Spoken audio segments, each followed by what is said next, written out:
Have you ever found yourself lying awake at night, replaying something you said or did, wishing you could take it back? Maybe it was a harsh word to a loved one, missing a promise you made, or letting someone down.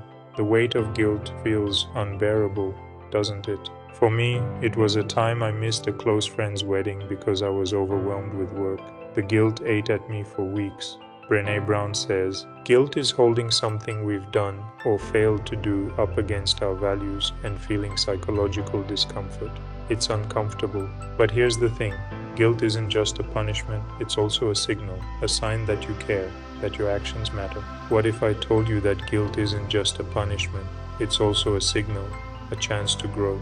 What if, instead of letting it tear you apart, you could turn it into something powerful and transformative? In this video, we'll uncover what guilt truly is, why it affects us so deeply, and, most importantly, how to use it to rebuild, reconnect, and move forward. But first, let us understand what guilt is. Imagine guilt as a messenger knocking on the door of your mind.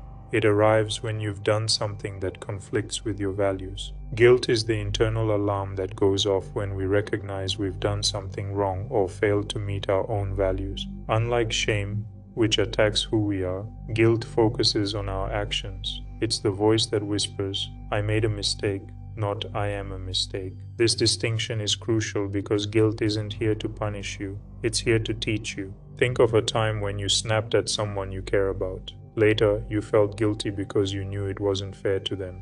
That guilt, it's a nudge, a chance to reflect, apologize, and grow. As author Lewis Meads once said, guilt is the price we pay willingly for doing what we know we should not have done. But guilt has a darker side too. If left unchecked, it can spiral into excessive self-blame and emotional distress. Let's take a moment to recognize that guilt, while heavy, is rooted in our values. It shows you care deeply about doing what's right. The key to transforming guilt is learning to work with it, not against it. There are 4 crucial steps in order to transform guilt into growth. First, you have to acknowledge and take responsibility. This is because guilt's purpose is to nudge us toward reflection and change, which begins with taking responsibility. Think of guilt as a mirror, showing you where your actions and values don't align. It's not there to shame you, but to guide you. For example, if you were short-tempered with a friend because of stress, take a moment to reflect instead of spiraling into self-blame. Acknowledge it and say to yourself, "I shouldn't have spoken like that, but I can make it right." Jack Cornfield reminds us, forgiveness is giving up all hope of a better past. By taking responsibility, you open the door to forgiveness for yourself and from others, allowing you to move forward. The second step is to repair the relationships affected by it. Guilt often affects our relationships, but it also offers a chance to strengthen them, because guilt doesn't just reveal the harm, it shows us how to heal. Picture guilt as a bridge, one that can reconnect you to others if you're willing to cross it. For instance, if you missed a close friend's big celebration, you might reach out and say, "I'm really sorry I wasn't there. I know how important it was to you, and I regret letting you down." Actions speak louder than words. Offering to make up for the missed moment, whether through a heartfelt gesture or simply listening, can rebuild trust and show you value the relationship. Dr. Harriet Lerner emphasizes, "The courage to apologize is a quality of character." Every heartfelt apology is an opportunity, not just to fix what's broken, but to build something stronger. Third step is to release unnecessary guilt. Not all guilt is created equal. Sometimes we carry guilt for things beyond our control, weighing ourselves down unnecessarily.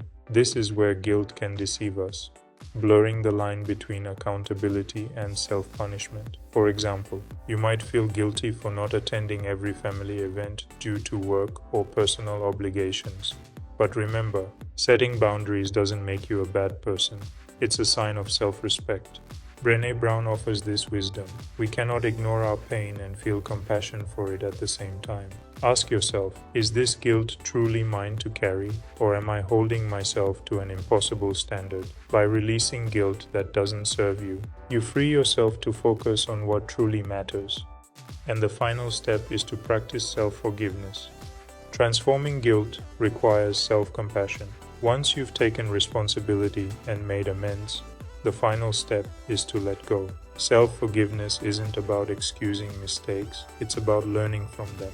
Think of self-forgiveness as closing a chapter in your story so you can move forward. If you missed a deadline that affected someone else, reflect on what happened, commit to doing better, and release the guilt. Therapist Beverly Engel explains, self-forgiveness is essential for self-respect. By forgiving yourself, you acknowledge your humanity, learn from your mistakes, and free yourself from guilt's heavy grip. By understanding and addressing guilt with compassion and intention, you can turn it into a force for growth. Remember, guilt isn't meant to break you. It's meant to shape you into someone stronger, wiser, and more connected to your values. Every time guilt surfaces, see it as an opportunity, a chance to reflect, to repair, and to grow into the person you aspire to be. Use these steps to harness guilt as an opportunity to rebuild relationships, grow personally, and live with greater purpose.